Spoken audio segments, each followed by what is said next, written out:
Bueno, seguimos aquí en La Brújula, por Radio La Luna, y ya estamos en contacto con Margarita Stolbizer. Buenos días, Margarita. Buenos días, Mario. ¿Qué tal? Un gusto. Gracias por el llamado. Margarita, quería charlar contigo por varios temas, pero me gustaría empezar por el gobierno. ¿Cómo estás viendo vos la agenda del gobierno? Es decir, ¿lo ves con iniciativa política? ¿Lo ves tratando los temas que merece la situación que estamos viviendo, más allá de la pandemia, en particular con la cuarentena más extensa que ha vivido el mundo? ¿Cómo estás viendo vos ese temario, digamos, del gobierno nacional?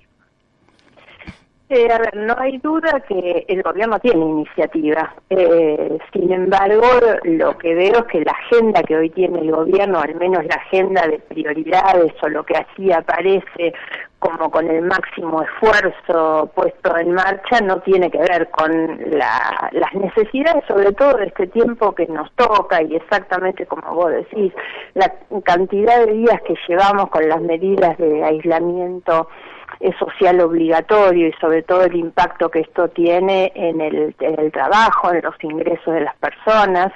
No veo que esto forme parte de la agenda de prioridades, digamos, y tal vez me estoy adelantando a tu pregunta, que es cuál debería ser, y bueno, no tengo duda que la agenda de prioridades debería atender hoy estas cuestiones económicas, sociales, que les permitieran a la gente común tener una expectativa de vida distinta, ¿no? Pues lamentablemente esa agenda tan a contramano de la realidad que nos toca vivir todos los días es lo que va produciendo en muchas personas una situación de desánimo, de desesperanza. A mí me ha preocupado mucho en los últimos días la cantidad de noticias, pero no noticias de los medios, las que nos llegan a nosotros a través de conocidos, de familiares, de gente que se quiere ir del país, ¿no? Cuando hay gente que deja de creer en su país, en el sentido de pertenencia, en la identidad, digamos, los jóvenes que empiezan a no sentir que este es el país en el que pueden realizarse, ¿no? Entonces, creo que eso tiene que ver con una agenda que va a contramano, y esto ha ido también debilitando al gobierno, porque no creo que esto les haya favorecido. Me da la impresión que de un presidente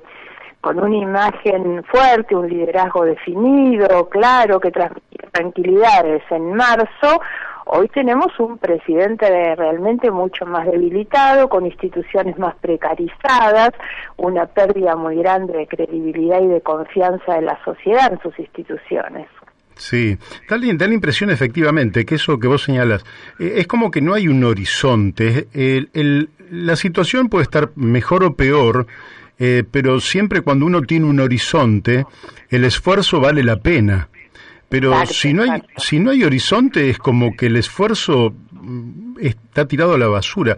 Da la impresión, yo tengo la impresión de que está careciendo de esa agenda, de ese horizonte, y que tampoco está convocando para construirlo de manera colectiva. ¿Cómo ves eso? No, porque justamente lo que vos decís que le falta es lo que al menos no saben transmitir, porque uno no sabe, bueno, si ellos tienen algún otro horizonte, lo cierto es que no lo están transmitiendo, digamos. Entonces nosotros no estamos sintiendo que estemos subidos en un barco con un capitán que realmente lleva las cosas a un puerto y a un destino. Eso no es lo que se está viendo en este momento, ¿no? También al mismo tiempo creo que el gobierno ha ido profundizando la polarización, la grieta, esto que viene desde hace muchos años, que fue una creación del cristinismo en su última etapa, digamos, que le permitió poner a Macri en la vereda de enfrente y terminaron perdiendo con Macri. Que Macri utilizó la misma estrategia, digamos, en la profundización de esa grieta, poniendo a Cristina en la vereda de enfrente y también terminaron perdiendo, ¿no?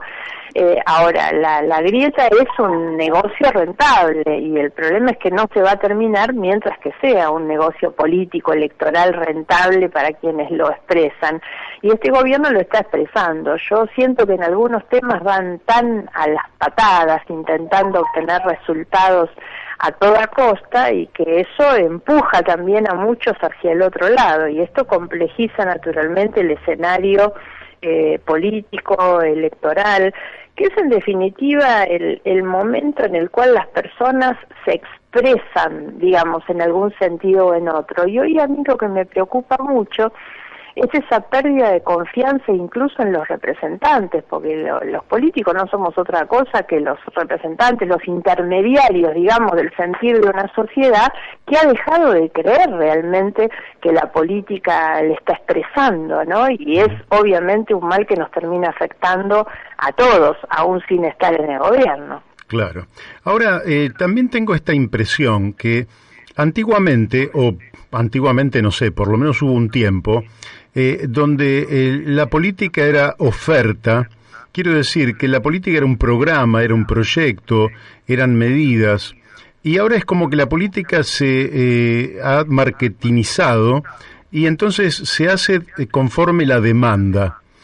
Y tengo la impresión de que al hacerlo en función de la demanda, sin proyecto, hay una suerte de vaciamiento de la política. ¿Cómo estás viendo vos esto? ¿Puede ser así o pensás que en realidad es un cambio de época nada más? A ver, no sé cómo definirlo porque en realidad esto lleva tanto tiempo que ya no lo veo como una cuestión del momento. Llevamos mucho tiempo con una degradación del debate público, un desinterés de la sociedad, y un poco tiene que ver con eso que te decía antes, que es la pérdida de confianza y de credibilidad en la política. Entonces ya tampoco las personas miran demasiado qué es lo que se propone, cuál es el debate, cuáles son las diferencias. Hemos ido perdiendo las diferencias, se han ido como diluyendo demasiado. Entonces hoy hay sin ninguna duda una personalización muy fuerte de la política también, y se carece del debate político, del debate de ideas que tiene que haber, pero desde hace bastante tiempo, no se da ni siquiera en los periodos electorales, mucho menos en los otros, ¿no? Y eso tiene que ver también con esta confrontación de la polarización, donde estoy en contra de todo lo que haga el otro porque lo está haciendo el otro, digamos, y esto de quienes que se ve muy claramente hoy en este gobierno, ¿no? Muchos de los que criticaban las cosas que hacían los anteriores las repiten ahora y viceversa, ¿no? Es una cosa bastante rara, pero esto es lo que está ocurriendo y hay una crisis de debate de ideas pero muy fuerte. Sí, esto genera también un clima de cierta inestabilidad. Yo siento una inestabilidad, perdón Mario, porque ese es un punto clave. La inestabilidad política es lo que te trae después la inestabilidad económica, las inseguridades de las personas. Cuando hablamos de la inseguridad, yo siempre recuerdo, porque me gusta plantear el tema de la inseguridad desde esa perspectiva, que es como lo hace Bauman en el libro En busca de la política, que toma bastante de Freud, con un concepto alemán muy integral de la seguridad, que no es simplemente cómo nos sentimos frente al delito, ¿no? La seguridad que la gente reclama tiene que ver con protección, tiene que ver con certidumbres, y me parece que esa es una cuestión central, y eso tiene que ver con que vivimos a los saltos, ¿no? La inestabilidad es muy, muy grande, y entonces obviamente que no nos sentimos seguros en esta sociedad, pero no solo frente al delito, es también cuando el Estado que nos tendría que proteger no nos protege. Yo digo siempre, es el que sube un tren y no sabe si llega a destino, es el jubilado que sabe que aportó toda su vida y no sabe qué es lo que va a tener cuando llegue a viejito, digamos, el trabajador que aporta y no sabe qué va a tener. O sea, vivimos con un conjunto de inseguridades, que esto es muy bien lo que vos le llamás la inestabilidad, y yo creo que eso es así. Después tenemos las preocupaciones que vienen de la mano de la economía, pero están totalmente vinculadas a la otra cuestión. Es muy difícil que la economía pueda tener otros resultados en un país tan inestable, tan a los altos. Sí, y el propio sistema político y mediático suma lo propio, porque hace unos cuantos días atrás Eduardo Duhalde habló de un golpe de Estado. Después él dijo que bueno, como que se había ido en ese momento, que había perdido la conciencia, pero después de la repercusión que tuvo aquello, que no podía ser pequeña, lógicamente, porque era un expresidente planteando un golpe de Estado, ya hace pocos días, la semana pasada, él habló, y los medios vuelven a reproducir, que al presidente lo ve groggy. Y lo comparó con De la Rúa. Y lo comparó con De la Rúa, con lo cual también está casi anunciando la repetición de la historia. Claro. Todo ayuda a la inestabilidad en la Argentina, porque nadie aporta nada a que las cosas se estabilicen, que la certidumbre acerca del funcionamiento de las instituciones de la Constitución no se discuta en el país, y todo entra en un sistema de sospecha. ¿No sentís que además el gobierno tiene algunos sectores que están ya planteando que se lo quiere desestabilizar? Lo que te digo, esta pregunta que te hago, no te doy nombre, pero no te lo puedo dar, pero me llegan a mi WhatsApp. No, pero es que además esto lo vimos días pasados con el tema de la rebelión policial. Yo te doy mi opinión en esto.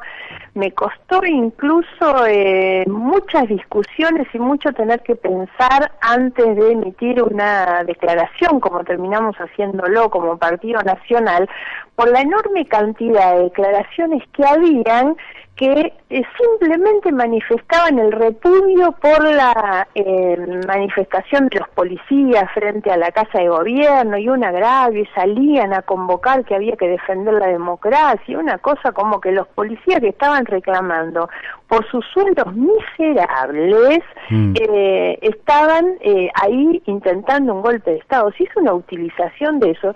Yo vi por la televisión algunas imágenes que realmente me preocupaban, con gente que gritaba en la segunda etapa, cuando los policías se habían retirado y habían llegado un conjunto de personas a la puerta de la Casa Presidencial en Olivos, que iban a defender la democracia y qué sé yo, y hubo mucho ruido en torno a esto, que lo cierto es que lo que buscan es una utilización de determinadas situaciones para poner al gobierno en una posición de victimización, y eso naturalmente me preocupa, porque eso es lo que después por debajo termina permitiendo que se haga cualquier cosa, ¿no? Claro. Entonces creo que hay que estar muy atento a estas cuestiones. Yo no veo que haya en la Argentina ninguna condición para un golpe de Estado, y me preocupan mucho más los que alientan eso como idea o como temor o como lo que fuera, ¿no? Como utilización, pues yo creo que hay una utilización de ese discurso. Sí. Mira, supongo que conocerás, y lo voy a nombrar porque Jorge Portero, su padre histórico dirigente del Partido Intransigente, no sé si de Loma de Zamora, mano derecha de don Oscar Allende, y Jorge, su hijo, me dice que te pregunte cómo está el GEN desde el punto de vista de la propuesta de construcción, porque él ha notado que, así como en algún momento Gerardo Milman me dice se fue para un lado, hoy hay algunos compañeros que se han ido para otro lado, es decir, más cerca del Frente de Todos. Pregunta eso. Claro, eso es así. Lo cierto es que nosotros hemos tenido en varias oportunidades, en la medida en que nosotros nos hemos ido perdiendo representación en los espacios públicos, hemos ido teniendo deserciones, que son las deserciones que tienen que ver no con motivaciones de tipo ideológico, sino más bien pragmático, digamos, claro. Muy pragmático, porque son aquellos que se van para ir a buscar, digamos, la sombra del poder, ¿no?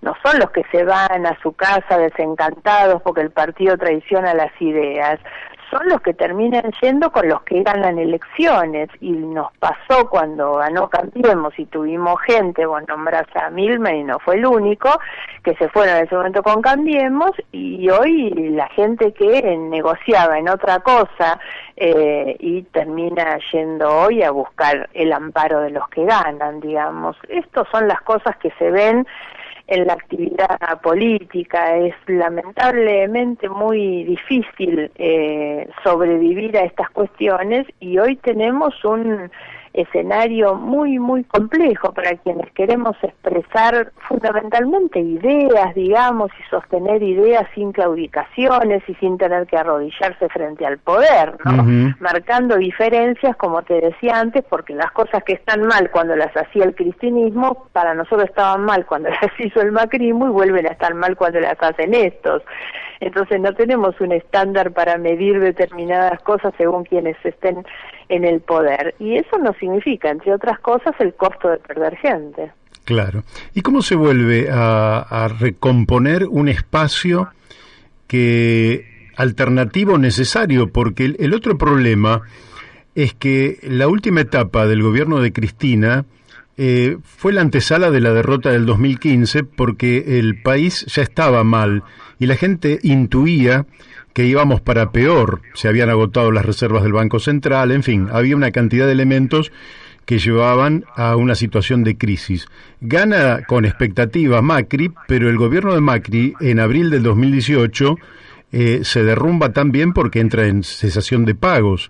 Debe recurrir al Fondo Monetario Internacional, había dilapidado decenas de miles de millones de dólares de deuda, los había dilapidado, mal utilizado, y llegamos con el cepo de $200 a diciembre del año pasado, donde Macri pierde expectativa con este gobierno, y la verdad que a los pocos meses nosotros vemos una caída en la popularidad de Alberto Fernández que es muy significativa. Claro, lo que yo te marcaba, una cosa era el Alberto del mensaje del 19 de marzo, que tenía una imagen de fortaleza, rodeado con los médicos sanitaristas, una cosa, a lo que tenemos hoy, ¿no? El último mensaje ni siquiera lo hace presencial, ¿no? Y eso es una demostración también de debilidad muy grande, sumado a que lo ves también en la calle. Esto está muy, muy vinculado con la situación social, ¿no? Y cómo todas las personas han ido sufriendo. No creo que haya nadie que pueda estar mejor en esta situación, sino al contrario. Entonces ese debilitamiento de la figura presidencial es directamente proporcional al nivel de agotamiento, de enojo, de sufrimiento que tienen las personas. Claro, ahora, ¿cómo hacemos para que, de nuevo, lo que suceda a esto no sea lo anterior? ¿Hay que construir algo nuevo? ¿Cómo lo ves eso? Ojalá tuviera una respuesta para darte. Yo no tengo duda que hay que hacerlo, y es lo que me desvela, te diría, todos los días pensar en eso. Sin embargo, veo que el contexto es altamente preocupante, porque el escenario está demasiado ocupado con las dos coaliciones, la que gobernó antes y la que gobierna ahora. Y justamente todas las cosas que este gobierno hace, que tanto cuestionamos, cuando va a las patadas con todo, rompe las vías de diálogo enfrente y demás, lo único que hacen es expulsar gente hacia el otro extremo, y los fundamentalismos se van haciendo cada vez más fuertes. Yo veo dentro de lo que es la coalición de Cambiemos, que converso con muchos de ellos, y hay una pelea y una tensión interna muy fuerte de sectores más moderados, con los que yo por ahí me siento más cómoda conversando, pero la pelea la están ganando los otros. La pelea la ganan en los dos sectores los duros, digamos, ¿no? Que es lo que ha pasado con el gobierno, con el oficialismo. El terreno lo fue ganando el kirchnerismo, el cristinismo duro, digamos, el que no es tan proclive al diálogo, digamos, y a la construcción de consensos y a hacer las cosas en otra medida. Ganan el terreno los duros, y del otro lado también ganan el terreno los duros, porque frente a las cosas que hace el gobierno aparece el discurso de Patricia Bullrich, digamos, sí, para personalizarlo en alguien, ¿no? Sí, son los duros. Lo que pasa es que con la pelea esta, que es una pelea por otra parte bastante vacía de contenido, el país está a la deriva. Le va mal, es que eso es así.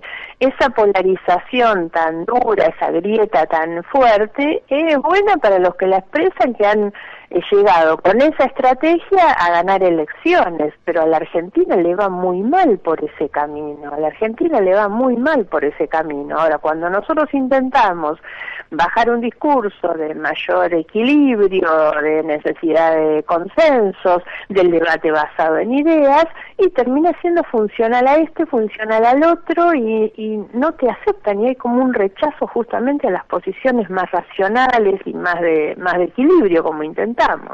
Sí, qué situación complicada. Muy complicada, estamos en un momento muy complicado, porque además a esto agreguemos esto que te decía antes, que es un desánimo general de la sociedad, donde hoy salir a convocar para armar una cosa distinta en medio de tanta complejidad, digamos que se hace mucho más difícil, Sí, ¿no? sí, y mucho más en el contexto de pandemia, de una crisis social galopante, toma de terrenos.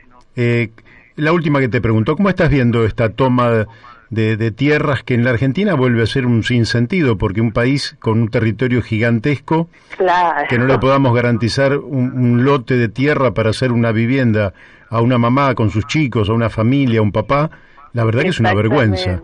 Exactamente, pero son las cosas que también se deberían discutir en un marco de acuerdos, no violento, a esto de ganar, a matar o morir. A mí me preocupan todas estas cosas así hechas a la fuerza, con violencia, digamos, me refiero incluso a las discusiones parlamentarias que se someten al voto de una mayoría ajustada, donde el día que consigo los 129 votos bajo el martillo y con eso te gano, en lugar de realmente abordar estas problemáticas, por lo que vos decís es así, el territorio que tiene la Argentina no justifica de ninguna manera, bueno, pero es lo mismo que decimos a veces de la capacidad de producir alimentos que tiene la Argentina y que haya gente que pase hambre. Sí, es increíble. Hay cosas que no son concebibles de ninguna manera. Bueno, hay que reconocer que seguimos teniendo como problema más grave, más latente, más presente el de la desigualdad, ¿no? La brecha de desigualdad que se advierte en muchas de estas cuestiones, cómo hay personas que no pueden acceder. Fíjate, en estos días se evalúa mucho el tema de la educación, que no está en la agenda, siendo que debería ser un tema central de la agenda política y pública, la enorme desigualdad que se da en el acceso, digamos, a la educación a distancia, del chiquito que está en su casa y tiene, con suerte, que compartir un aparato con su padre y su madre que trabajan, sus hermanitos que también reciben tareas del colegio, pagar un insumo, digamos, una factura, un costo para poder acceder a la red, que es enorme en proporción al bolsillo, al ingreso familiar, en comparación al chico que vive en una casa donde tiene a su disposición teléfono, iPad, computadora, porque sus papás y sus hermanitos tienen aparatos similares, y tiene además a su papá y a su mamá que lo asisten en sus tareas. Es una desigualdad tan brutal, digamos, que la vemos en esas cuestiones tan indispensables, tan primarias, ¿no? Como es el acceso a una misma educación, a un mismo nivel de educación. Sí. Bueno, da la impresión de que estamos de una u otra manera siempre recorriendo los mismos caminos y haciendo las mismas preguntas. Yo te agradezco, Margarita, No, espero... al contrario, no quiero de todos modos que se pueda pensar que bajamos los brazos, al contrario, la pelea hay que seguir dándola, y yo te felicito a vos que lo haces con estos espacios de debate, porque todo eso contribuye mucho. No hay que bajar los brazos, los tiempos pasan, las cosas pasan, nada es eterno, y yo creo que siempre vuelve a renacer una posibilidad de que las cosas cambien. Entonces hay que estar preparado para eso, hay que crear las condiciones también para que esas cosas ocurran, así que no hay que perder nunca la fortaleza, sobre todo cuando uno se mueve en función de convicciones, para seguir sosteniéndolas aún con los tiempos y los contextos sean difíciles. Muy bien, bueno, me has dado pie para que te diga que el doctor Leandro Basello, que lo tuvimos acá la semana pasada, dice que en el Día de la Primavera nada mejor que haberte hecho un reportaje a vos por tu nombre. Buenísimo, Bueno, buenísimo. feliz primavera, Un beso Margarita. grande, gracias, un cariño para ustedes. Muchas gracias. Bueno, ustedes la han escuchado, Margarita Stolbizer.